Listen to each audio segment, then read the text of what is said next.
A stone monster walked through a field planted with green leaves and ripe berries. Ryuji, a dark-haired guy, stands in the field with a green-haired girl. He told her that the vegetables are ripe.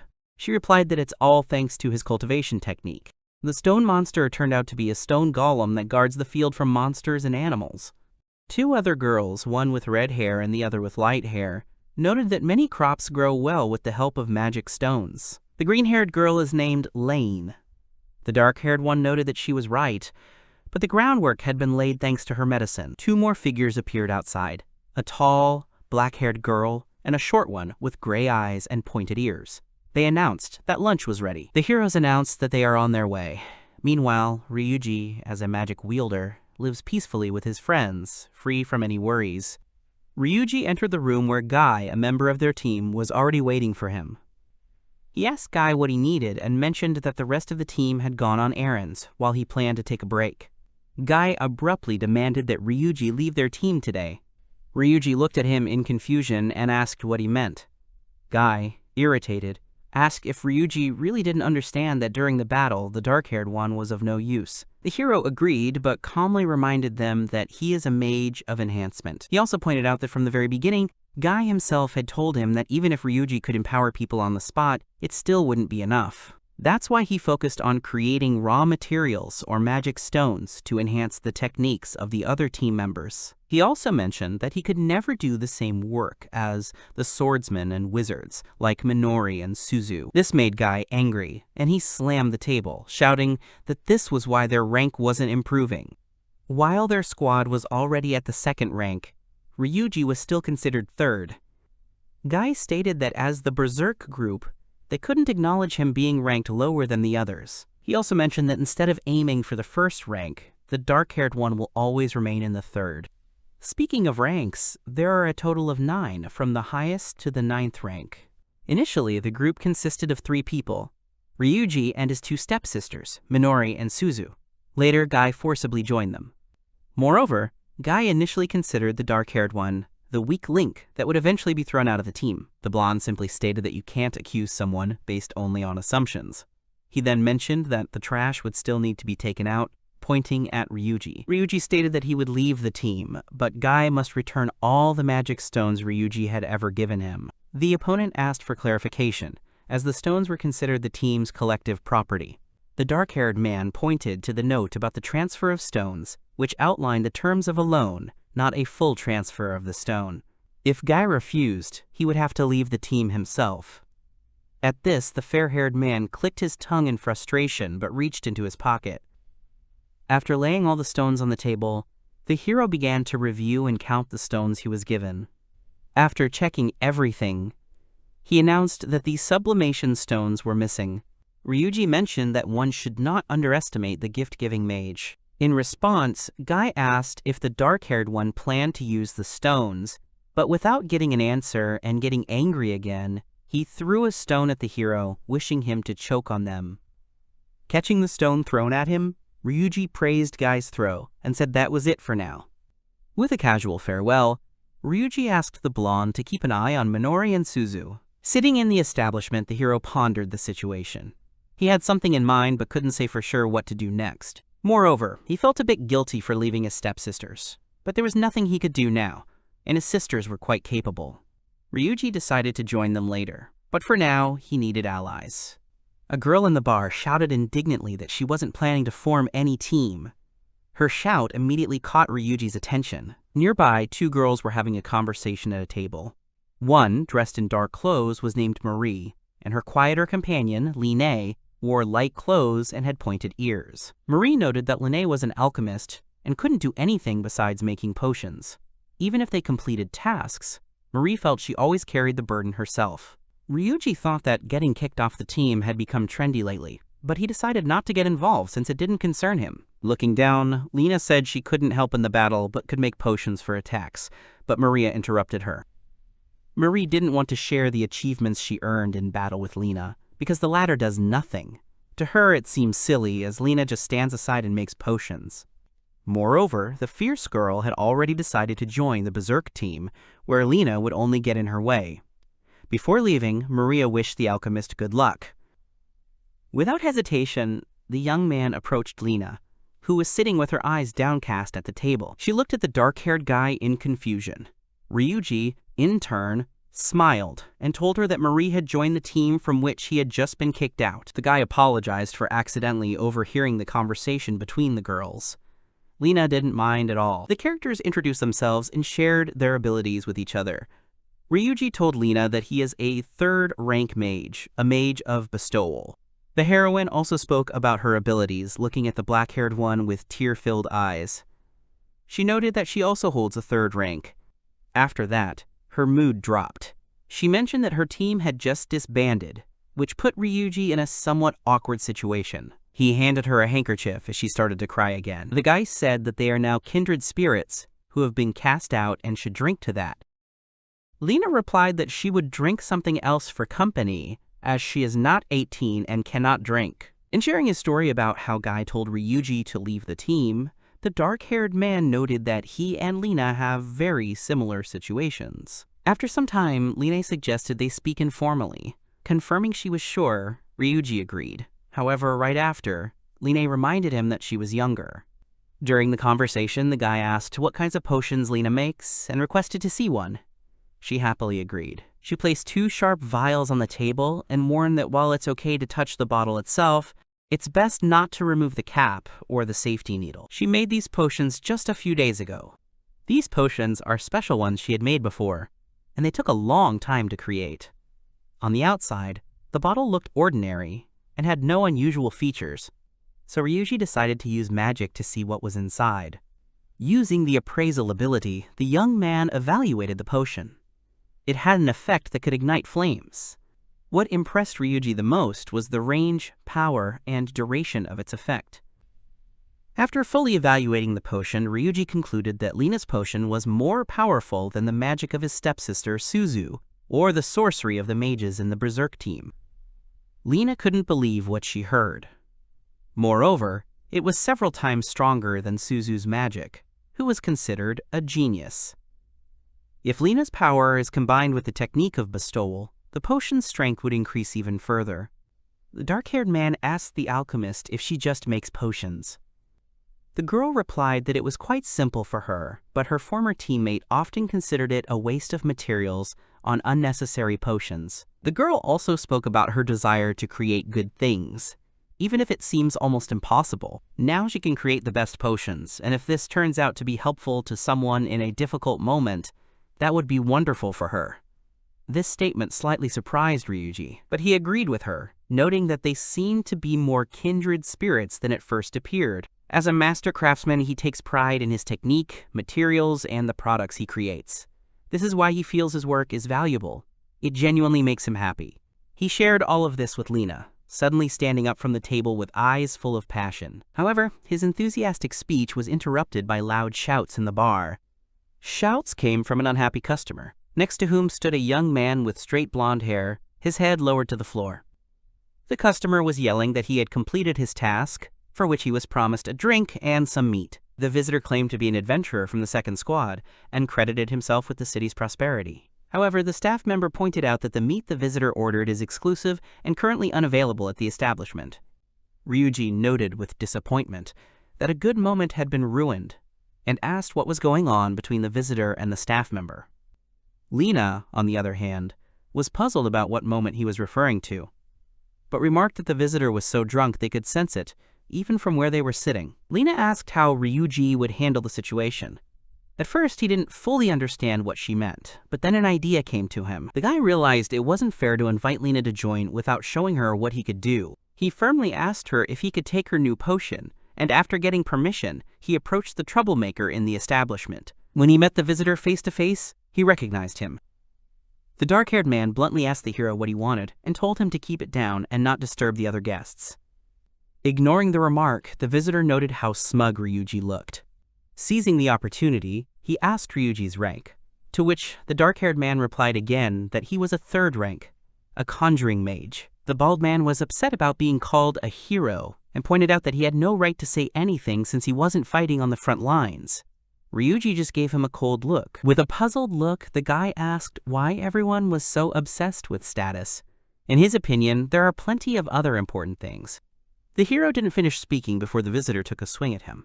He thought Ryuji was wasting time on nonsense, preventing the bald guy from enjoying his drink. The dark-haired man stated that he intended to clearly explain his thoughts. Using wind techniques, he cast the whirlwind spell. He also decisively took the potion he had previously borrowed from Lina. After pulling the safety pin from the potion, Ryuji confidently stated that, while they could take pride in fighting on the front lines, he also had something to be proud of, referring to his delivery magic and powerful potions for Lina. An explosive pillar erupted. Blown back by the powerful explosion, the visitor looked at Ryuji in horror, meeting his cold gaze. Forgetting everything, the bald guy ran as fast as he could, leaving the place behind. Meanwhile, inside, other patrons stared at the dark-haired hero, whispering in disbelief. Within seconds, the silence was shattered by the noise of people praising and marveling at how powerful it was. Lina asked the guy how he did it, to which he smugly replied that they should pay the bill and leave the place. Stepping outside, the guy noted that the potion was something else. If he had used it at full strength, there would be nothing left of the bar. The girl asked in amazement if this was the magic of gifting that Ryuji had told her about. The boy agreed, adding that he needed to enhance his wind technique. Reflecting on his attack, the guy explained that he needed to direct the flame correctly and reduce its intensity to avoid causing serious harm to the opponent and the establishment. In other words, he explained that he could enhance the potion's effectiveness by applying a handling technique. After finishing his speech, he asked if Lina would like to form a team together. She asked for clarification, and Ryuji explained that, as a master, he was simply enamored with her potions. He suggested they form a team, work together, and live so comfortably that others would envy them. The team's second goal was to prove how strong and great alchemists and third-rate conjurers, often underestimated, could be. Moved by emotion, the girl enthusiastically agreed with tears in her eyes. Meeting with the guildmaster of Berserk, the scarred man, who is the guildmaster, asked Ryuji if it was true that he was leaving the guild in the city. The dark-haired man confirmed it. Imen, the guildmaster, looked at Lina and asked if she would leave the city with Ryuji. She just smiled and thanked him for their long collaboration. The man thoughtfully began to say that he didn't want to get involved in disputes within the team. However, Minori and Suzu are staying in the city. Lina asked if they were part of the Berserk Guild. The guy clarified that the girls are his stepsisters. One is a mage, and the other is a swordswoman. Pulling something from his sleeve, Ryuji asked the master to give it to his sisters. His only request was not to show it to Guy. The master agreed after taking a look. The young people told him they would first rest in a distant city and then open their own workshop. He assured that Minori and Suzu would be under Imen's protection and care, wished the heroes to be cautious, and said he would be happy to meet again. On the way, Lina asked Ryuji if he was sure he wanted to go to Salstadt. A road runs through Salstadt, making it a great place to set up a workshop. Additionally, there's a mine nearby that extracts magical stones. However, from their current location, the journey to the city will take about 2 weeks. And although Lina understands that relocating is meant to cut costs, the trip will be long. The characters had no other options, because Lina had just left her guild and had no income, and opening a workshop would require money. That's why it's important to save and not waste resources. Unlike money, they had plenty of time, which is why they decided to take things slowly. Under the cover of night, a gang encountered a group in armor that gleamed in the moonlight. Dressed in cloaks and capes, the gang really liked the armor. Sarcastically, they remarked that it seemed the armored squad was working up a sweat. The group immediately realized they had encountered robbers. Preparing for an attack, they hid the young lady, Miss Tsita, behind them. The lead robber firmly stated that he would speak only once and demanded that the group leave behind anything of great value.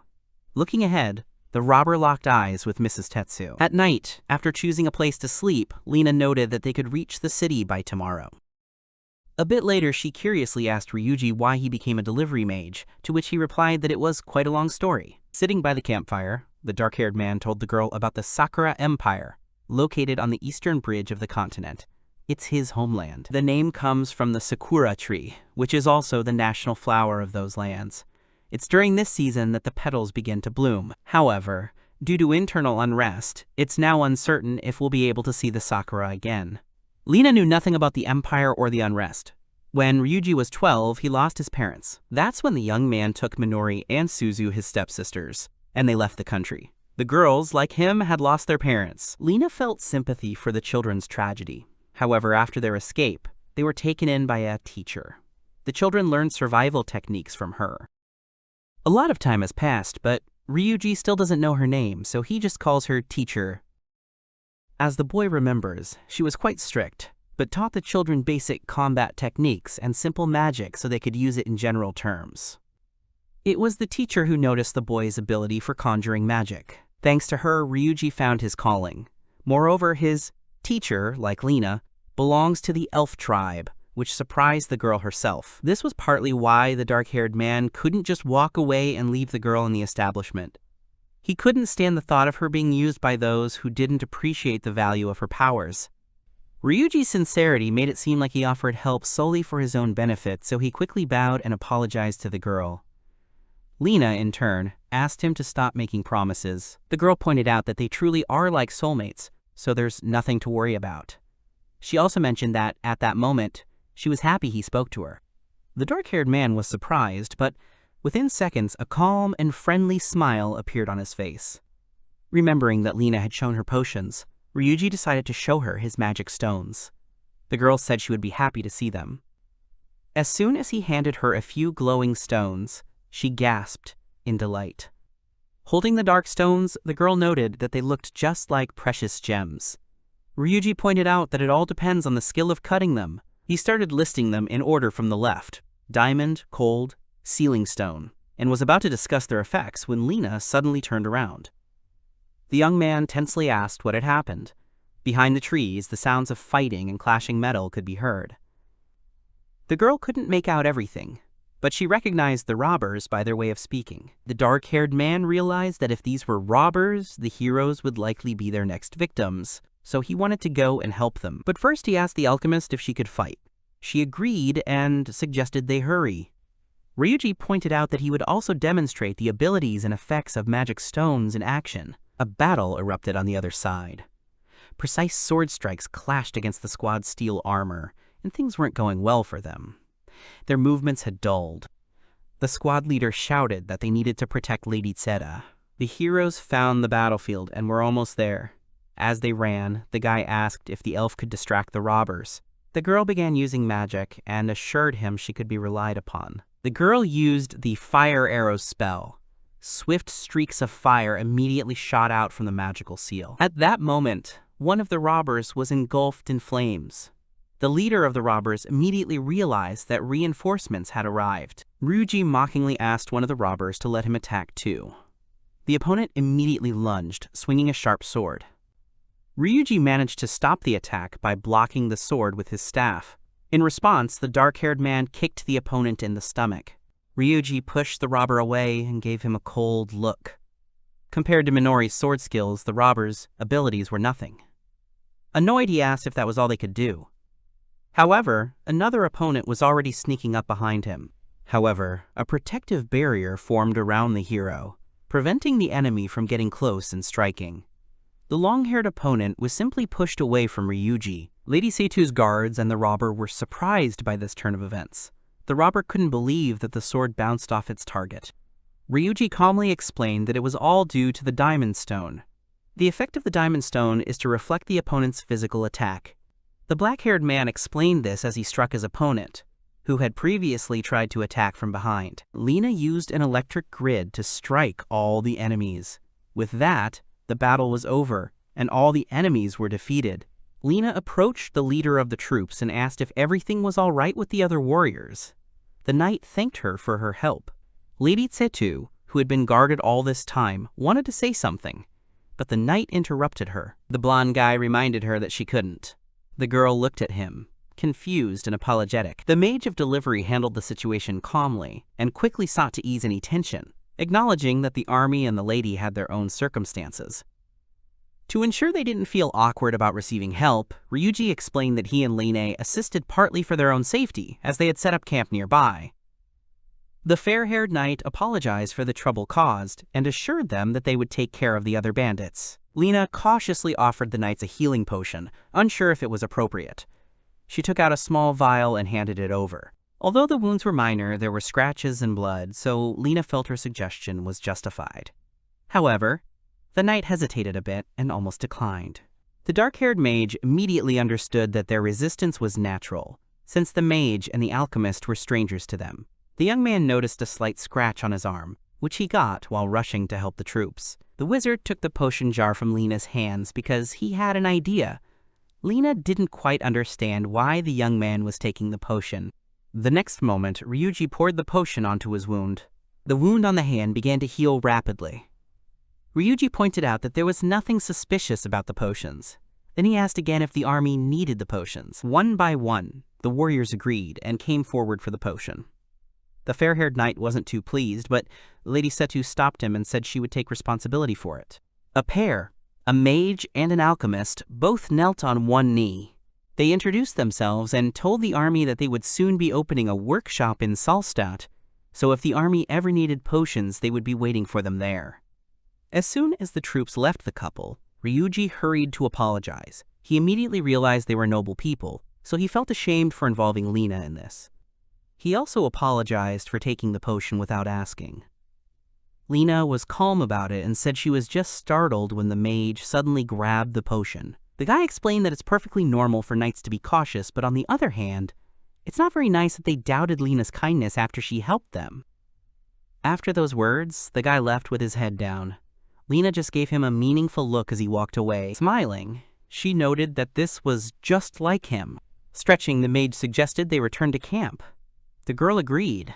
Today they rest, and tomorrow, with renewed energy, they will continue their journey to the city. Salstadt is a key location in the Kingdom of Beistan. It's the southwesternmost point of the continent, with a harbor. In other words, it's a port city. However, the city appeared less lively than the heroes had imagined.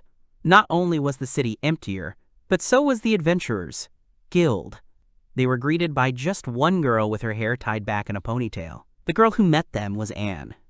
The heroes said they wanted to transfer to their guild, but first they asked to confirm if this was indeed Salstadt. Anne confirmed it, an important transportation hub with access to the sea and a significant city. Nearby, there's a mine and a road leading north and east. This was Salstadt. However, the situation changed quite recently. The mines were closed because the extraction of magic stones decreased.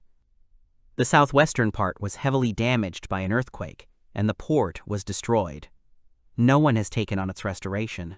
Additionally, other roads were completed, and new trade and transport routes emerged. As a result, the number of people entering and leaving the city sharply decreased. Ryuji did not expect this turn of events at all. Anne asked the heroes if they were sure they wanted to transfer to this guild. Lena said she would follow the mage's decision and join him. To be honest, the guy has a good reason for wanting to transfer to the guild in this city. After leaving the guild building, Ryuji asked Lena if she was really okay with joining this guild. She admitted that it was fine because she understood his reasons and prioritized them. She asked him not to worry about anything, and he thanked her. The team's transfer was completed. Both parties wished each other a productive collaboration. Lena immediately brought up the topic that the team wants to open a workshop in this city. They're currently looking for a suitable location. After listening to them, Anne passed the information to Toll. He is an official in the Trade and Industry Guild who can help them. Lena noted that the plot is a bit far. Toll agreed, but pointed out that the location is ideal for a workshop, as well as for renting and overall convenience, which is why it's a bit farther from the city center. He led them to a spacious brick building, which he thought would be perfect for a workshop. The building is surrounded by trees and is far enough from the city center. The kids immediately noticed that the workshop was quite spacious and large. They wanted to see inside. Inside, it was spacious and comfortable, but a bit dirty and dusty. Lena noted that they definitely needed to clean, but she really liked the location and the forest. Ryuji quickly informed Toll that he was ready to sign the documents. However, the official didn't expect the couple to decide so quickly, so he asked them to wait while he stepped away to prepare the paperwork. Ryuji asked if they could start cleaning inside while they waited. Toll had no objections. The official also allowed them to use everything on the property as a thank you for the quick purchase, so Ryuji was looking at the logs lying outside. Lena noted that they looked quite heavy. The wizard took out a magic stone with a strong hand. It lets you use power without feeling any weight. Lena made it clear that she's an alchemist, so anything related to making furniture and repairs would be her responsibility. They finally got started. The guy was moving heavy items from outside into the building and also carrying heavy furniture inside. Meanwhile, Lena was using her skills to make various types of furniture. Shelves, cabinets, tables, chairs, and dishes. When Toll returned, everything inside was already tidied up and arranged. He was surprised to see things he hadn't noticed inside just a short while ago. He was amazed that it had all been organized in such a short amount of time. The official handed over the written contract and explained that if there were no issues, a signature could be added. Lena noticed that the load in the bag on Toll's back was getting heavier. It was vegetables. The blonde awkwardly mentioned that it was a bit personal. He also suggested that, from his side, it might be a bit hypocritical. However, the girl didn't quite understand his expression. Stepping outside, everyone noticed little girls with ears like Lena's behind the trees. The elf girls were intently watching the newcomers in Toll. Toll quickly approached the girls and was a bit surprised that they had already arrived. He handed the vegetables he was carrying to the girls, who thanked him happily. Lena asked about the girls and why Toll was helping them. The guy replied that he really should introduce them. The girls turned out to be orphans living near the current workshop. They have a field by their house, but the soil is so poor that nothing can grow there. Despite this, the girls work hard to produce a harvest, so the official helps them and shares his vegetables. Lena approached one of the girls and looked at her hands. Ryuji, observing the hands and the girls themselves, recalled his own childhood when he and his sisters had to survive and fight for food. After thinking for a bit, the wizard decided to help them. He suggested creating a new field using the technique of gifting. The official didn't understand what exactly the magician meant. One of the girls pointed out that the field already exists, so she didn't see the need to create a new one. Ryuji realized he needed to explain it a bit differently. He explained that you can cast a spell on the field to make the vegetables grow more vigorously. One of the girls didn't understand what the magician meant by cast a spell, while the other immediately said it was a good idea. Without answering the question, the magician ignored it and pointed to the new location of the field. After breaking the ground, Ryuji left one of the stones there. Toll didn't quite understand why he buried the stone, but the mage quickly explained that the stone would serve as a conduit for the magic of gifting. Now, they just have to wait for tomorrow to see the stone's effect. Lena approached the girls and said she would teach them a spell. They just needed to wish together for the vegetables to grow big and tasty. The girls eagerly agreed. The next moment, all three of them shouted the spell as loudly as they could. Meanwhile, adventurers from the Berserk Guild were in one of the mines. Minori pinned Guy against the wall and punched right next to his face. She was forcing him to explain why their brother left the guild. She also taunted him, saying that if he were with them, he would have fought to the end. Suzu added that they had already heard that her brother left of his own accord, but the girls didn't believe it. He couldn't have left them. Another girl protested, saying they should retreat instead of arguing. She urged Sean to say something too. He could only state the fact that their bodies were now much weaker than usual, but they were definitely fighting hard. Minori coldly reminded them that their bodies were weaker due to the lack of sublimation stones. Her expression was stern and intimidating. Looking at Guy, she remembered that they always relied on Ryuji, which is why they are in this situation now. Guy, trying to wriggle out of the situation, called the long-haired girl a miser and tried to blame her for Ryuji's expulsion. According to him, she didn't want the team's profits to decrease, so she secretly expelled him. The girl was stunned at how she got dragged into this. Sean also joined in the accusations, reminding everyone that Maria often talked about certain amounts, which is why the boss had to hire her. The girl didn't quite understand what she was being accused of. Suzu urged her sister to hurry up and leave, as there might still be monsters nearby. Minori finally let go of Guy. She had been pinning him against the wall in anger all this time. The girls stepped away and announced they were leaving the team. Right after that, they left, leaving the others in the same cave. Marie asked Guy what they should do now. The guy shouted at her to be quiet. He definitely didn't like what was happening. Upon returning to the guild, the scar-faced leader asked the girls if they were okay. He hadn't seen them so exhausted in a long time. Suzu and Minori honestly admitted that they got into trouble because of Guy and the others, so they had to retreat. Minori mentioned that everyone always underestimated Ryuji's magic. She asked the leader if he knew about it. Gilmas had a rough idea about this, but he was curious about what happened to Guy and the others. Suzu explained that they were thrown into the dungeon and left the team. Then the leader took out an envelope, as the time had come. The girls had to read the message right here and now. They immediately realized it was a letter from their brother. Gilmus apologized for delivering it later than he received it, but he couldn't give them the letter in Guy's presence. Now Suzu and Minori know that the chief received the message, just as Ryuji was leaving the city. Suzu, after reading the letter, shared that their brother is waiting for them in Solstadt. Now the sisters will finally go to see him. Ryuji had just woken up in his new place when he heard Lana shouting.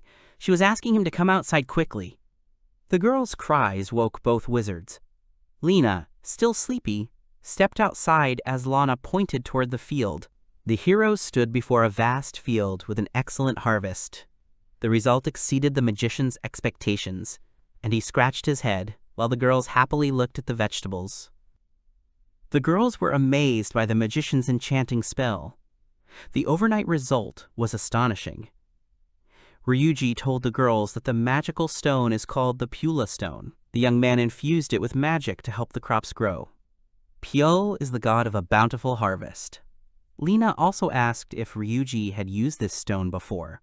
The guy replied that this particular magic stone wasn't useful to adventurers. Suddenly, Lena's stomach growled. With the harvest ready, the heroes could now make breakfast. Lena asked the girls to gather vegetables. They happily agreed. The mage also praised the elf women. This made them happy. After that, the girls started harvesting. Ryuji moved the furniture outside and handled the heavier tasks. Lena began preparing breakfast. The food turned out great, and Lana and Lena watched it in awe. The sisters ate well and were very happy. Lena and Ryuji were just glad they could help. Toll suddenly burst into the workshop. He was also surprised that the harvest had ripened so well. As he looked around, he noticed that Lena and Lana were already there, and had seen everything too. They finally managed to gather a lot of vegetables, thanks to the stone and the magic of gifting, and they even had time for breakfast. Toll was delighted with the news. Those whom the official was very concerned about are now happy and well-fed. He has nothing more to worry about. But the wizard couldn't say that everything would be fine now. He had to slightly disrupt the situation. After the harvest, the soil became dry again, just as it was before the magic was applied. The magic stone had promoted growth by channeling water and nutrients from the soil into the roots. Once the roots were completely pulled out, the soil dried up again. Further harvests are now impossible. Now, after Ryuji contributed his magic stone, it was Lena's turn to help in the field. Lena's task was to make a potion to improve the soil. Ryuji was pleased that she quickly grasped his ideas. Toll didn't quite understand what the pair meant, but they asked him to trust them completely. Lana and Lena needed to retrieve the enchanted stone, so Lena could protect the land. The girl needed to set aside part of the field. Since she is an alchemist and her job is to create potions, she will need to grow plants to test them. The girls didn't mind giving up part of the field, but there were some issues. The magician asked what might be stopping Lena. In addition to the dry soil, wild boars roamed the field. The elf women were worried that the boars would damage the soil and hinder the alchemist. Ryuji approached the problem simply. He took out another stone and stated that solving this issue would be even easier. There's enough soil in one corner of the field. The stone Ryuji retrieved is a magical mudcore stone. A clay figure began to form in the field. Ryuji named the figure Spriggan and tasked it with standing in the field to ward off animals, people, and monsters. The clay figure obeyed. Lena was surprised that Ryuji could create a golem using conjuring magic. He reminded her that alchemists can do that too, and they can also create homunculi. The girl anxiously pointed out that if creating a golem were that simple, no one would ever consult an alchemist. The issue with the field was resolved again before Toll even had a chance to blink. Lena reassured the man. He had helped the girls a lot, and now the wizard and alchemist could also take care of them. She also asked the official not to call himself a hypocrite, and not to worry. His actions deserve respect. The alchemist said he could be proud, which came as a surprise to Toll. Part of the harvest will be entrusted to Lana and Lena. The other part is for the guild and for sale, making it easier for the elves to manage the field and gather vegetables. The girls can now eat their fill and want for nothing. Lana and Lena acknowledged that the couple did a lot for them, but Ryuji reassured them. Children shouldn't worry about such things. He hopes they can help in the future when needed. He remembered his childhood again. Back then he was helped, and now he helped them. The girls thanked the elders once more. Now that the fieldwork was done for the time being, they needed to think about their next steps. Ryuji's contribution was slightly greater, according to Lena, so Ryuji immediately thought of the abandoned mine. For now, it was off limits. Even if you can enter the mine now, it's unlikely you'll find or extract anything. It was abandoned due to the decline in magical stone production. Lena realized that ever since the team was formed, the mage has been helping her frequently. Now the girl realized she would need to work hard, and this made her very excited. She really wants to help Ryuji. The burn mine is in the mountains. Lena ran, screaming. She had previously mentioned that she would need to work hard, but something went wrong. She asked Ryuji, who was anxious and irritated, to trust her. The couple moved along the rocky road toward the mine. Lena kept trembling and stumbling. Finally, the guy asked her if she was okay and if she had hurt herself, since this had been happening the whole way. The girl insisted she was fine, saying she hadn't even fallen once and everything was okay. She was nervous but tried not to show it. She wanted to make an effort for the magician, but things were supposed to be completely different. The further they advanced toward the mine, the worse the road became. It was clear how massive the earthquake had been, as almost nothing was left of the port. Lena was worried that landslides might occur in some areas. Lena wanted to know why Ryuji decided to go to the mine anyway. Tolanan repeatedly said that the mine was abandoned, and going there was a big risk, or at the very least pointless. Ryuji didn't care what others said. He wanted to hold on to even the slightest chance. He understood that the chances were slim, but it was still worth going, despite the risks or disappointment.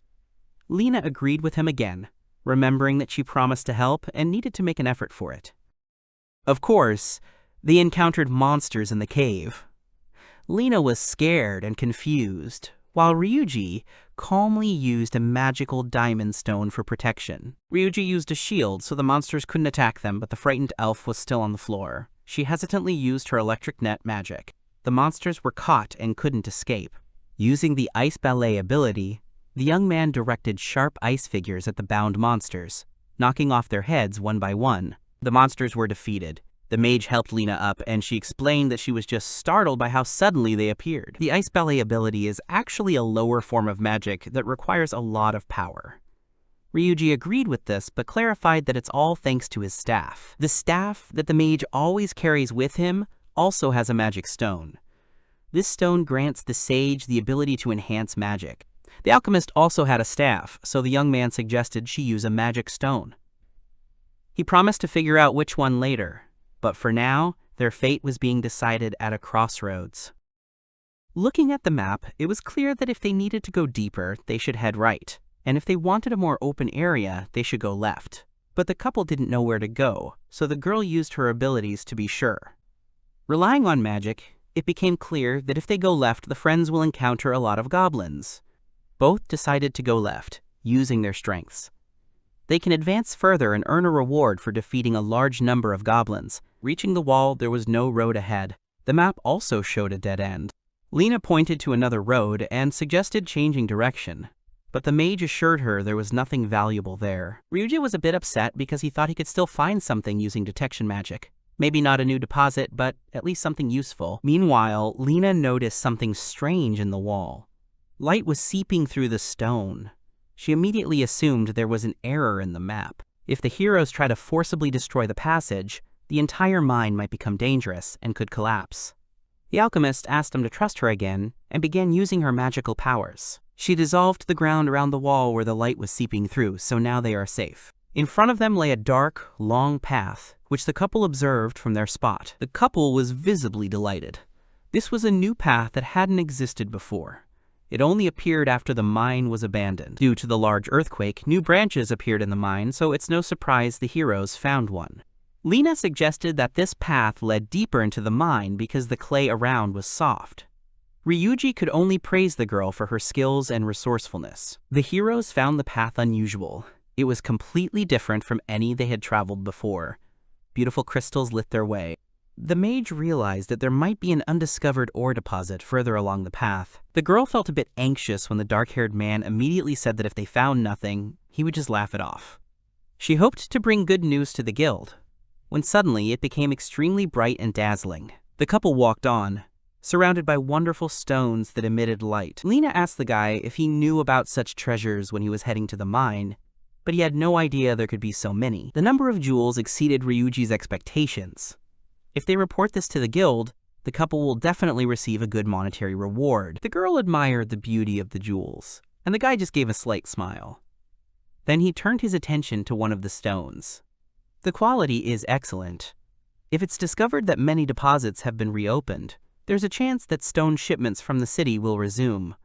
This will make the city a trading hub once again. The path continued deeper. Lena suggested going further to see if there were more ore deposits, but Ryuji advised against it. This was already a valuable find for them, but it wasn't worth the risk. The mine could still collapse. The girl suggested checking other places to see if they were similar to what they found. The guy agreed. He immediately became worried. The guy grabbed Lena's hand and pulled her toward him. A massive boulder crashed down right where she had been standing, shaking the entire cave. After ensuring the girl wasn't hurt, the mage remembered that he had given the alchemist a diamond stone for her protection earlier.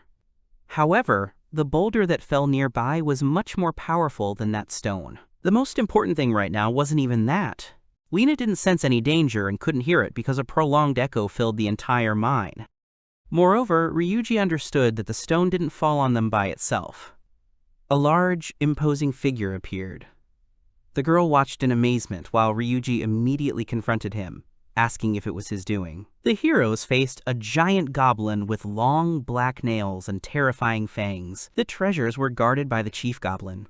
He was larger and strong enough to protect them. Suddenly, the wizard handed his staff to Lena. The girl was astonished that the mage was ready to fight him. This monster was definitely second rank, or even higher, making it very dangerous for the guy. He understood this, but asked for support, but he had no other choice.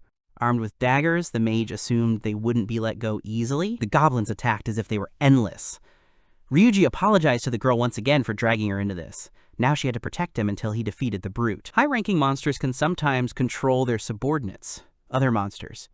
Another problem was that the guy's daggers couldn't harm the brute. Even if the wizard throws a magic stone at him, it's in his best interest to prevent the cave from collapsing for his own safety. Even if the team defeats the entire goblin army, their strength is not limitless. While Ryuji was pondering all this, the monster struck again. He managed to dodge, but realized that even a diamond couldn't withstand the blows and power of his opponent. No matter how hopeless the situation seems, they can't hesitate. If they stop even for a minute, Ryuji will have to make critical decisions. He decided to use the magic of gifting with wind techniques to summon a storm. Suddenly, a magic circle appeared. The guy's magic didn't cause critical injuries, but managed to temporarily blind him. The monster roared. Meanwhile, Lena had the chance to use magic that could defeat the enemy. A bolt of lightning struck. All the goblins around vanished, and Ryuji thought it had worked. However, his relief was short-lived. The goblin was unharmed. A necklace hung around his neck. Lena was surprised that her magic had no effect. Then she realized that the goblin's necklace reflected magic. Thus, all use of magic is pointless. Besides the girl's magic, it became clear why the boy's dagger caused no harm. But if strength is powerless, then Lena suggested that potions could still be used. She had explosive potions and various poisons with her, but the mage immediately thought of the freezing potion. If the mage can use the smoke from the sand, he might be able to trick the goblin again and trap it. If the goblin falls for the magic that softens clay walls, the heroes can escape amid the smoke. However, if there's a dead end behind the wall, it puts the pair in a bit of a tough spot. They have only one chance with this plan. Ryuji tried to calm the girl down and promised they would get out together. The girl had no choice but to agree. The girl started using magic to soften the clay walls. Holding the stone in his hands, he threw it at the goblin after a few seconds. The mage grabbed the alchemist because they needed to leave immediately. The girl didn't fully understand, but she trusted them. Ryuji briefly explained that the monster will now die from the cold. Finally, the heroes made it out of the cave. It turned out there was another new exit from the mine. Earlier, the boy felt a light breeze. It was immediately clear that there must be a second exit creating the airflow. Lena became curious about the stone the mage threw at the goblin. This was one of the stones Ryuji had shown before. The freezing stone. When activated, it emits a bright light, and soon everything around it rapidly turns to ice. The girl understandably had doubts. The goblin wore a necklace that deflected any magic, so the magic stone might not work. However, she didn't know everything about the gifting stones. Magic indeed relies on sorcery, but sometimes the key factor is the nature of the stone. Unlike sorcery, which is attributed to human power, stones have a more natural and technological essence. Lena noted that using the stone in this case is very similar to alchemy. Ryuji suggested they go back inside. Even if everything inside is frozen, Ryuji can use the hot wave stone to melt it. The freezing stone's magic has probably weakened a bit, so it's still possible to check if any goblins remain in the cave. The girl felt a bit confused and embarrassed. His magic was very similar to alchemy. Back in the cave, they saw a frozen statue of a goblin. It looked tormented and suffering. The alchemist admitted honestly that she was worried this wouldn't work either. The mage began collecting magical cores, which are essentially the cores of the monsters. Now, as they originally planned, the pair can sketch it on the map and bring it to the guild. At the guild, they were greeted by Anne. She was happy to see the heroes. The guild leader was curious whether the adventurers had found anything in the burn mine. Lena happily announced that saying they found something was an understatement. They discovered an ore vein. The leader was momentarily confused, but Lena showed a map with the location sketch. Ryuji, in turn, handed over the magical cores they had managed to collect. Anne was confused. After assessing the number, she noted there were a lot of cores. Her assumption that they had encountered an army of goblins was quite reasonable, but Ryuji directly stated that they had met their hero. The leader couldn't believe what the kids had told her. She went over their story step by step, trying to make sense of it. Suddenly, more and more people started gathering around them. They whispered among themselves, questioning whether these two really defeated the goblin hero and if they truly found it. Many were curious about the ore vein. Within a few seconds, Lena and Ryuji found themselves in the spotlight. For the city, this meant an opportunity. The city could be revitalized if the ore vein is real. Additionally, the mages surprised the locals by defeating a dangerous monster. Anne couldn't help but accept this outcome from her adventurers. However, the heroes will receive their reward only after a thorough review and examination of the situation. For the couple, this wasn't a concern. They have time to wait. Speaking of rewards, Anne reminded her friends that they didn't have a name for their team. Ryuji entrusted Lena with the decision, asking if she had any suggestions. The name that came to the girl's mind meant masters in an ancient language. The guy didn't argue, and so the paperwork process was officially completed. The heroes thanked Anne, apologizing for the trouble they caused, but their leader interrupted. She was grateful for their significant contribution to the guild and the city. Thanks to the mage and the alchemist, the city finally has a small chance of recovery. Now all the locals believe the city can regain its former glory. All hope rests on the shoulders of the new heroes. The team was named Altena. Now, after such a grand achievement, the guild welcomed them at any time. After all the hustle and bustle, the heroes wanted to focus on their own activities. The guy suggested taking a break, while the girl reminded him that they needed to go grocery shopping. So they agreed to go to the market the next day. Suddenly, the hero met his stepsister, Minori. She approached him cheerfully. He noted that she had traveled a long way to get there, which she couldn't deny. She teased her brother a bit for only leaving a letter, and mentioned that their sister, Suzu, had to step out for some errands. She would be back later. Next, the swordswoman noticed Lena. It turned out the girls knew each other a little. They had previously met on the battlefield and had gone on a mission together. Minori immediately mentioned Marie, who joined Berserk. She said she was surprised by this event and felt a bit sorry for Lena. Thanks to Ryuji, the girl found new goals, so Minori could rest easy knowing the alchemist was doing well. By the way, while the girls were on their way to the port city, they met some companions. By sheer coincidence, they were looking for Ryuji, the mage of summoning.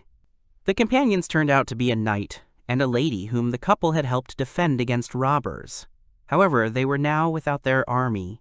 The lady hurried to apologize for the unexpected visit, but the mage and the alchemist were more concerned about the reason for their arrival. The woman in the hood stepped forward slightly and personally apologized for not introducing herself earlier. She removed her hood and introduced herself as Setu Rafesen von Beistein, the first princess of this country. Such honesty surprised the couple. The princess arrived to personally meet the heroes. Ryuji, feeling awkward, asked Miss Seda to let his team handle the collection, but she refused, saying she couldn't allow them to do it alone. Minori approached them, called Ryuji, and showed him a basket full of herbs. He praised Minori and said it was a secret mission from the princess and that she shouldn't tell anyone. She replied that she understood. Encouraged, Ryuji said that he and Lena also needed to work hard. Back at the estate, they sat down for tea. Lena served tea to Mrs. Tutu and Dita. They thanked her, and Mrs. Tsitu reassured them that there was nothing to worry about since they were there in secret. As Lena sat down at the table, Ryuji decided to ask about the task the lady had given them. Dit interrupted him, saying it was his initiative, but Miss Tsitu cut him off, arguing that it was her request, and asked for a chance to explain everything. Dit agreed. She began the conversation by warning that everything she was about to tell them must remain strictly between them. Ryuji said they would do as instructed, and asked Minori and Lena if they heard him. The girls agreed. Seitu continued the conversation, explaining that her father is very ill and now bedridden due to his illness. Lena was surprised and asked if her father, His Majesty the King, was ill. The lady agreed and said that, although it wasn't publicly announced, the king is actually bedridden and suffering. The elf asked if obtaining the medicine was an assignment, and Seitu confirmed that it was. The lady mentioned that they had called Rounding, a doctor from the royal capital, but he couldn't identify the illness. Seitu added that she then remembered Ryuji and Line, and they already know what happened next. Ryuji understood the situation and decided to clarify something with Miss Tetsu.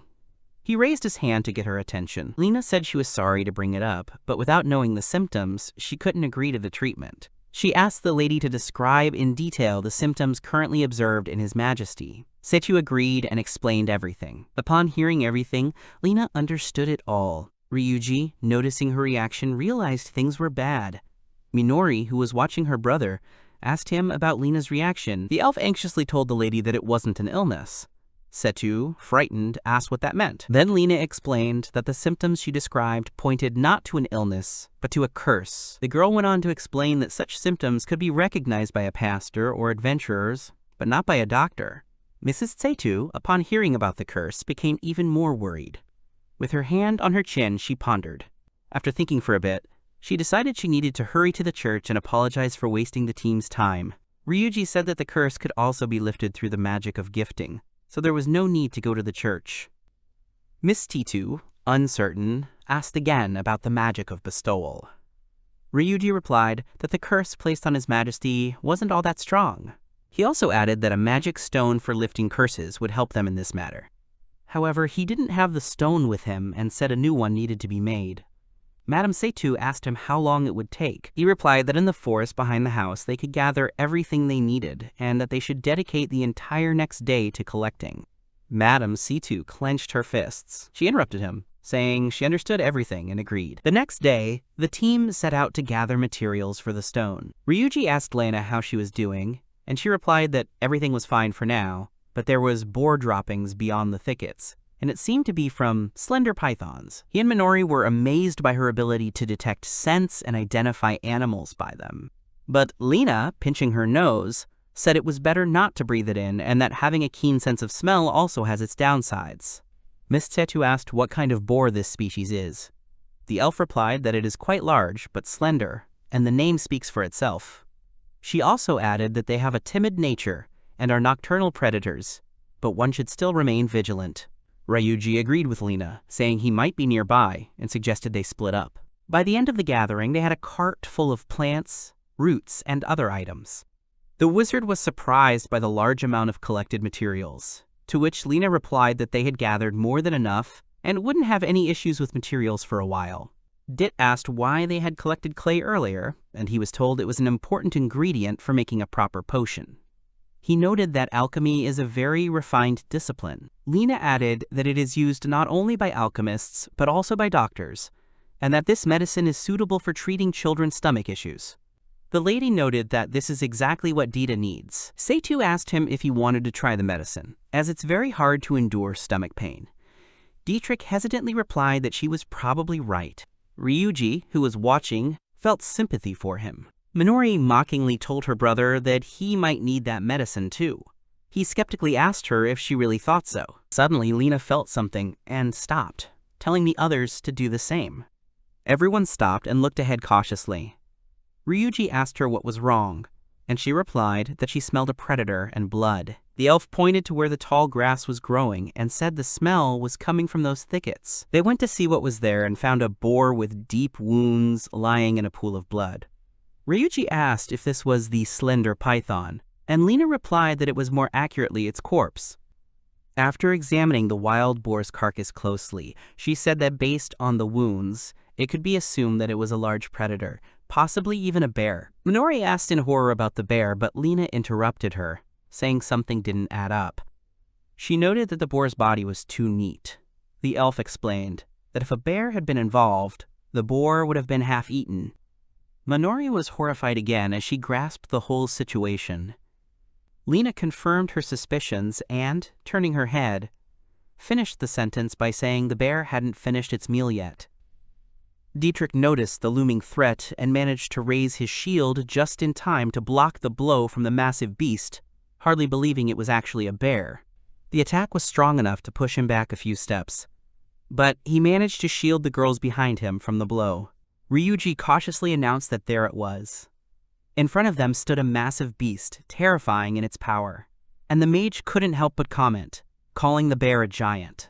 Minori wasted no time and charged into battle, wielding swords in both hands, but the bear noticed her attacks. Minori struck the bear's paw with all her might, but it only managed to defend itself. She couldn't even injure the bear. Its body was tougher than usual. Ryuji tensed up. Even Minori's slash didn't help. If it were an ordinary predator, she would have cut off its legs and taken it down on the first try. His sister jumped back and stood beside him. After carefully examining the animal, he noticed a strange object in its chest that had fused with its body. The mage turned to Lady Tsetu and told her to leave quickly, explaining that the bear had merged with another beast. The predator let out a loud roar, signaling the next attack. Fused beasts are creatures turned into demons through the alchemical merging of one or more animals and enhancing their abilities. Watching the predator warily, Ryuji thought about how this beast was supposed to be kept under a mage's control, but some fool had let this vile creature loose. Miss Tsetu didn't want to leave them in trouble and refused to go, saying she would help too, and was tired of always being protected. She asked Lena if she would help her, and Lena readily agreed. The elf and the lady combined their magic against the bear. They cast spells. Lena gathered the magic, and Tsetu launched fiery arrows. The girls once again directed their magical powers at the beast. The elf used an electric charge, while the lady used fire arrows. The bear froze, surrounded by lightning, and roared. Ryuji was pleased that the direct attack worked, but suddenly he realized that these merged creatures had a feature that allowed them to defend against magical attacks. Their 2 strikes simply wouldn't affect him. The magician started thinking about what to do about the bear. Suddenly, Lena called him and said she had an idea. After listening to her, Ryuji decided to give it a try. The girl asked Dietrich to buy some time for the magic ceremony.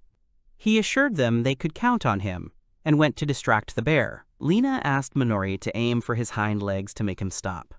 Ryuji decided to use sharpness, saying he relied on them, and began preparing a spell. As she quickly approached the beast, Minori shouted to Dieter that she would take his place.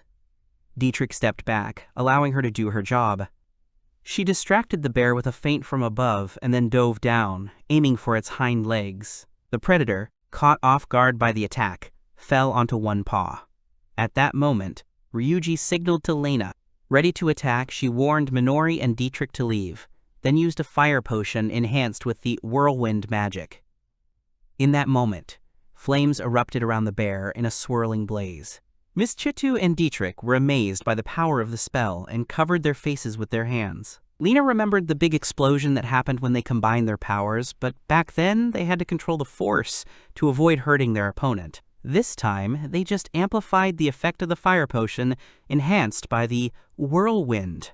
Lena decided that even if it didn't work, immobilizing the beast would be enough. The bear let out a menacing roar. Holding an object in his hands, Ryuji began his part, and, announcing it was time for his final touch, released the magic sealing stone. The magic sealing stone enveloped the bear's head, cutting off its oxygen supply. The lady was surprised by what she saw and asked if it was a slime. Lena told Mrs. Tsetu that Ryuji had shown her this stone before, and she remembered that a slime was sealed inside it. He said Lena's plan was excellent and began explaining it to Mrs. Tsetu. The magician explained that if physical strength and magic prove ineffective, you can simply cover the bear's nose and mouth, causing it to suffocate. After taking the magic core from the beast, Ryuji became curious about how it ended up with the predator. Could it be that some foolish alchemist decided to test it on a bear, which was not a very wise decision? The elf said that they should inform the guild about it anyway. Lady Tsetu disagreed, pointing out that they were busy creating a stone to lift the curse and didn't have time to go to the guild. Not wanting to go there, Ryuji turned away, which amused Minori. She offered to go herself since he and Lena needed to create a magic stone quickly. She also had to report her transfer to Salstadt and asked her brother to lend her a diamond stone, which he gave to her. Ryuji suggested to Misitu that they return to making the stone and leave the bear to Minori. She agreed immediately, and they all headed back to the estate to make the stone to lift the curse. Lena prepared everything to create the stone and called Ryuji. He said it was great and suggested they start. The alchemist and the magic master decided it was time to showcase their skills and began creating the stone. The estate had plenty of space for work, and the room contained all the necessary materials and tools for creating the stone. Ryuji noted that if they start now, they could finish by evening. Encouraging Lena by saying it's the perfect time to showcase her skills as an alchemist and a mage of enchantment, they got to work. Dietrich, who was watching them, asked if it was possible to turn this simple stone into a magical one. Ryuji said yes, it was possible, and the main material is a regular magical stone. He began explaining the manufacturing process. The first step is to cut the stone with a special knife, using a catalyst that adds fire and enhances the stone with his magic. The second step is carving and shaping, using a whetstone to give it its basic form. The third stage involves polishing the stone, adding the final touches as it is polished and takes on a refined shape. This is done to give it a glossy appearance, making it suitable for use as a powerful magical stone. Dietrich wondered if, after the cutting stage, the stone is imbued with power? Then is polishing necessary, or is it already a magical stone at the carving and shaping stage? The mage, while cutting the stone, explained that if the stone isn't polished at the end, its power won't be released properly. Each of these steps perfects the stone, so they can't skip any of them. He also added that this time they are making a magic stone for lifting curses. An item that affects human life should properly showcase the magician's skill in crafting. Ryuji, while working with the stone, wondered how powerful they could make it, as they, the craftsmen, constantly test their techniques for this purpose. After finishing the carving, he examined his work once more. The mage placed the catalyst and stone on a heat-resistant surface and used fire magic. Dietrich watched Ryuji's actions closely. After the spell ended, Dit noticed that the catalyst plants had withered. The master of enchantment said he infused the stone with power, and with that the creation is successfully complete. Now the stone must go through carving and shaping, followed by polishing. Ryuji turned to Lena and told her he would enhance her potion with magic at the end. He asked her to let him know when everything was ready. She replied that she understood. The elf stood by the table with test tubes, mixing a potion. Dit asked her what she was making, and Lena replied that it was a potion for restoring physical strength. She explained that even if they manage to lift His Majesty's curse, it will be impossible to heal the accumulated fatigue and reduced physical strength. Therefore, she decided that a potion could help with that. Madame Tet was amazed that something could be made from pearl grass. Dietrich wondered if it was a tonic medicinal herb. Lena confirmed his words and added that it is then ground into a powder, mixed with distilled water, and strained. The strained liquid is adjusted using individual alchemy and distilled at 70 to 80 degrees to achieve an effect that helps restore energy. Dietrich noted that when something is made from familiar medicinal herbs, it immediately inspires confidence. Mrs. Situ supported his idea, mentioning that this herb is sometimes added to tea. Ryuji asked them to wait when they finished, as he and Line were about to start a lengthy production. The princess replied that of course they would wait, as it was a request from her and Dita, and assured them not to worry, while Dita simply admired their skill. Mrs. Satu and Dietrich bowed to them, and she said they both have high hopes for them. Ryuji and Lena enthusiastically said they could rely on them. He continued shaping and polishing the stone, while Lena worked on making the potion. After putting the finishing touches on the stonework and completing the final step in brewing the potion, they finished all their tasks. Lena praised Ryuji's work, and he thanked her and asked about her potions. She replied that they just needed to be enhanced with his magic. He said he understood and that she had done a great job. The elf said that wasn't the case, as she had only made this. Leaning on the table, Ryuji noted that her potion looked promising. Together, they went to Mrs. Hidaru with Dietrich and apologized for the wait. Mrs. Sita looked at them in surprise, and Dietrich asked if the work was finished. Ryuji replied that everything was ready. Looking closely at the stone, Situ asked if it was the stone for lifting curses, and was amazed by its beauty. Dietrich agreed with her that the stone was indeed very beautiful. The Wizard of Gifting explained that this magic stone has 58 facets, due to its symmetry and optical shape. The magic stone was crafted in a form said to be the most powerful, because of its stunning beauty when capturing a light source. Holding the stone in his hand, Ryuji approached the window and showed off its glow, promising that its radiance would surely lift His Majesty's curse. Finally, he explained how to use the stone, saying it's very easy to activate, just infuse it with magical power. Lady Situ replied that she understood. Handing over the small box, Lena gave the potion to the lady and added that she just needed to drink it. The elf explained that Ryuji enhanced its effect by adding a healing spell. She promised that this would further aid His Majesty's recovery. Seitu took Lena by the hands. Miss Seitu thanked them now that their work was finished. Lena offered Mrs. Andita to stay overnight at their place, if they didn't mind, since it was already late and they might be attacked by bandits. Or, worse, on the way, they thanked them for their kindness. Suddenly, Minori burst through the door and called for her brother Ryuji. She stood in the doorway, trying to catch her breath, slightly bent over with one hand on the door. Everyone turned to her in surprise, and Lena spoke to her. Minori quickly approached Ryuji and forcefully shoved a letter into his chest. He took it with surprise and began reading it with Lena. Worry appeared on their faces, and Minori asked if it was Suzu's handwriting. On the piece of paper Ryuji held in his hand, there was just one word: help. A horse-drawn carriage traveled down the wide road. Fields stretched out around it, and trees grew nearby. Sitting in the cart, Minori blamed herself, thinking it was her fault, and that if she had waited for her that time and they had gone together, it wouldn't have happened. Lena comforted her and asked her not to blame herself. Ryuji was deep in thought about how Minori hadn't snapped out of this state since last night, and if you go back to the very beginning, it was his decision. He left his sisters and this town, so if anyone should be blamed, it's him. He believed that both of them were young and far more remarkable than he was. Their combat experience and kill count were beyond measure, which is why he thought there would be no problems. Maybe he overestimated their abilities? He remembered that Minori thought the same way, which is why he chose a different path. In other words, that letter marks the beginning of a situation that has exceeded our expectations. At the very least, it indicates its possibility. Ryuji looked at Minori, who sat with her head down, hugging her knees. It seems she understands this too, which is why she feels a great sense of responsibility. He thought about Suzu again. They don't know what's happening with her now, so they need to head to the scene as soon as possible. A letter was sent from Bayhammer. Ryuji wondered if she was still there.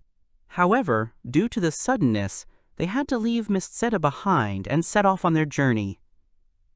Understanding the urgency, she told them not to worry and to hurry on their search. The lady offered them help and said they could prepare the horses if needed, but Ryuji declined, saying they couldn't ride them and it would be better to leave by carriage first thing in the morning.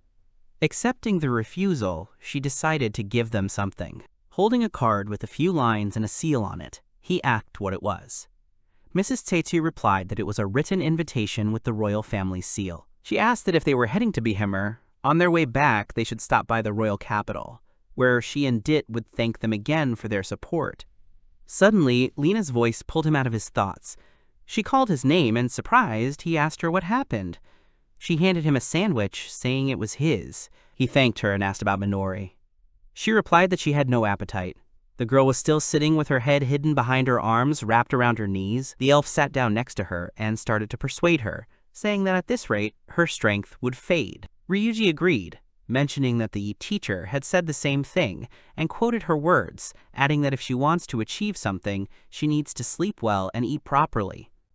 Minori, after understanding, finally took the sandwich and, taking a bite, began to chew slowly and with difficulty. Hiding her face again, she said it was salty. Ryuji, smiling, said it was because she was crying. As they approached the cliffs, Lena noticed they were getting close to the borders of the kingdom of Dia.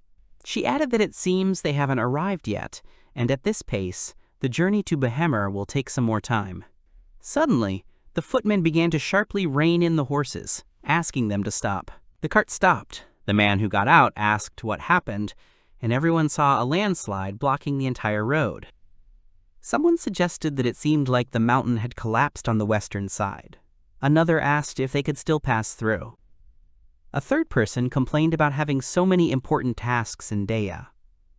A fourth asked if there was anything else that could be done. Lena noted that this was quite a problem and asked if they would have to walk from there.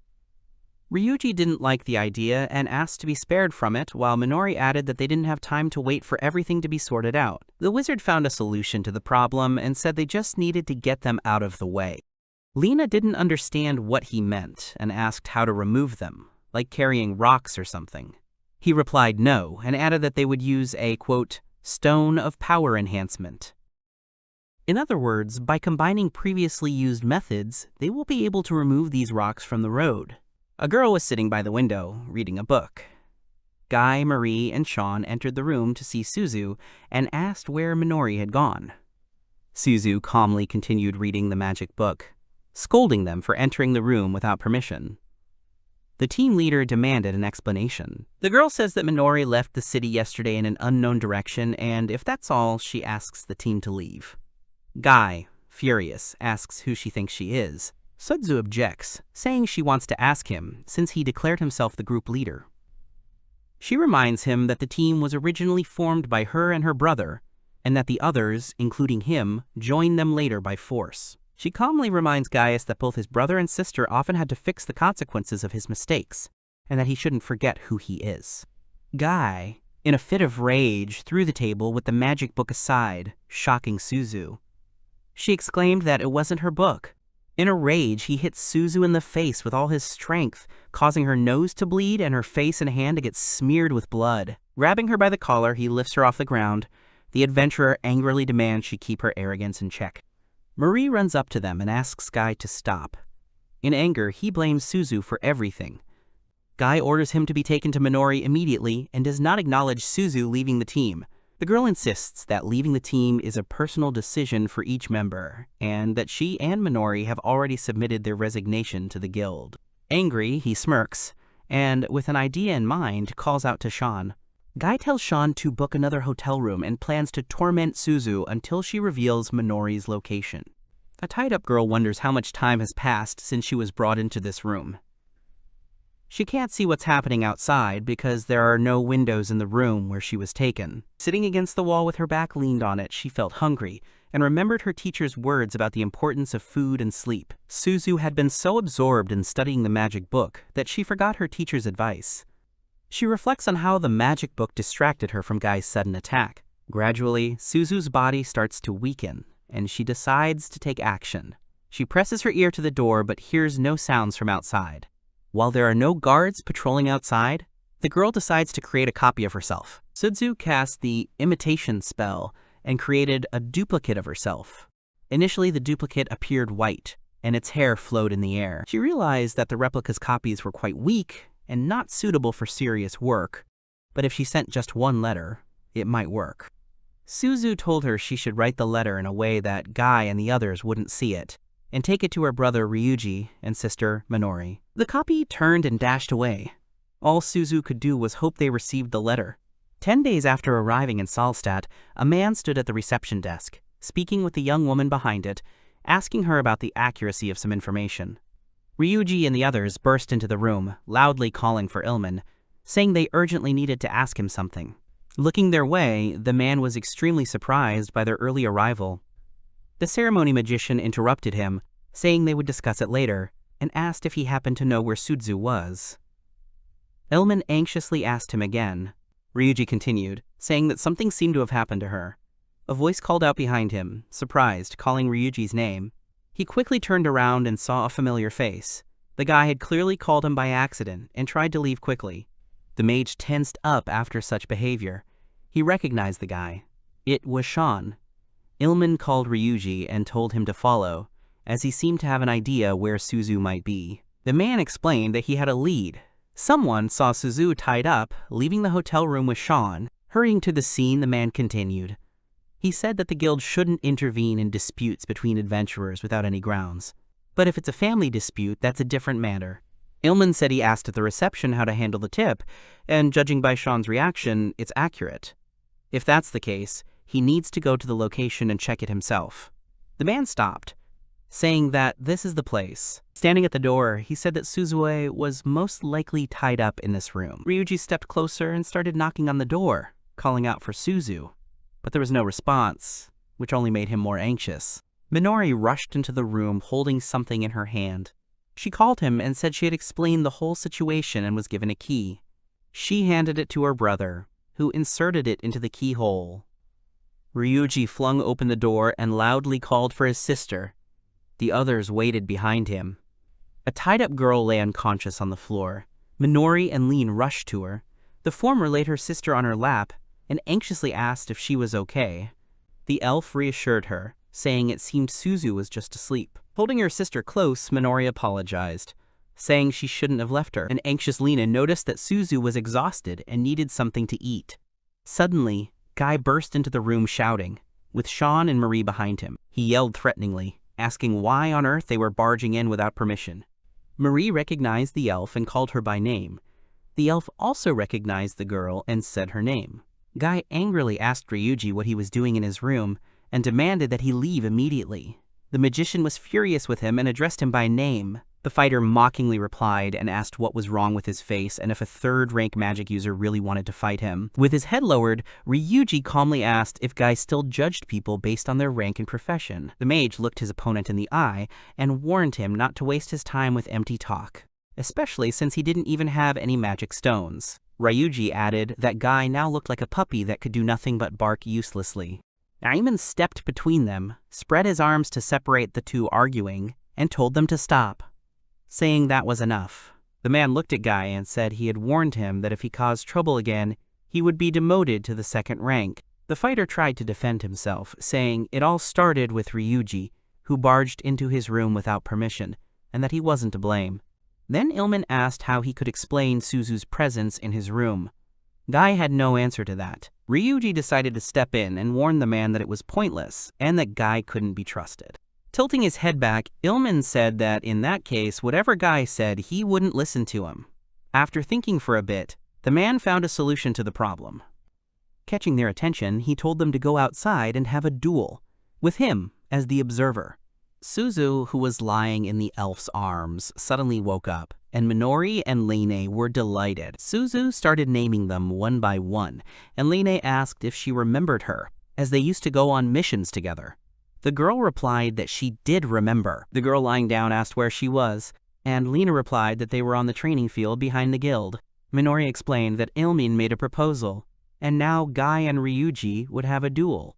By resolving issues in front of the public, the guild can prevent similar conflicts in the future, and when it comes to a duel, Guy is unlikely to easily back out of his promises. Minori added that if Ryuji wins, he will resolve everything peacefully. Both opponents were already on the battlefield, with Ilman standing between them. Along the walls, the audience watched the events unfold. Raising his hand, he said he would repeat the terms once more. If Guy wins, Minori and Suzu will continue to be active in the Berserk team, and Ryuji will be banned from entering Behemer. If Ryuji wins, Minori and Suzu will receive 500 gold as compensation for their emotional and physical suffering, and Guy will be demoted from a 4th-rank adventurer to a 2nd rank. The man asked if both sides agreed to the terms. Both opponents shouted that they completely agreed. Guy, standing in a fighting stance with a sword in one hand and a shield in the other, menacingly told Ryuji that it was time to beg for mercy. The wizard thrust his staff forward and declared that Guy was pathetic, advising him not to lose heart when he gets demoted to the 2nd rank.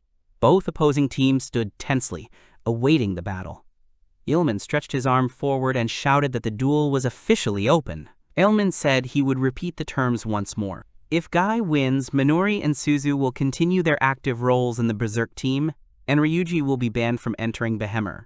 If Ryuji wins, Minori and Suzu will receive 500 gold as compensation for their emotional and physical suffering, and Guy will be demoted from a 4th-rank adventurer to a 2nd rank. Both opponents stood on the battlefield, surrounded by the crowd and ready for the duel. The man asked if both sides agreed to the terms. The opponents agreed. The opponents exchanged a few words. The match begins. Guy charged into battle and swung his sword, but Ryuji managed to dodge to the side and avoid the strike. The fighter was angered by this maneuver and told the mage not to run away with such small jumps. Ryuji sarcastically noted that it would hurt a lot if he hit him. The mage pointed out that his movements had many unnecessary elements and suggested he should take Minori as an example. This remark by Ryuji made Guy even angrier. The fighter snapped back at the comment and thought about how much Ryuji annoyed him. Earlier, when the terms of the duel were being discussed, Guy exclaimed that 500 gold coins were such a large sum that one could live lavishly for a whole year on it, and wondered where he could get that much. Ryuji replied that he understood, but even if Guy doesn't have any, what about the other team members, especially Marie? She has probably saved up a decent amount of money. Marie was outraged. She doesn't want to give hers away. Guy aggressively lashed out at Maria, telling her to be quiet, imagine what would happen if he won, and to prepare the money. Ilmin stopped him, saying he should first genuinely show his sincerity before asking. He added that otherwise, he wouldn't acknowledge his money if he didn't meet Ryuji's condition, and his rules would be invalid. Guy gritted his teeth in anger and calmed down. The fighter bowed his head and asked Marie and Sean for a loan.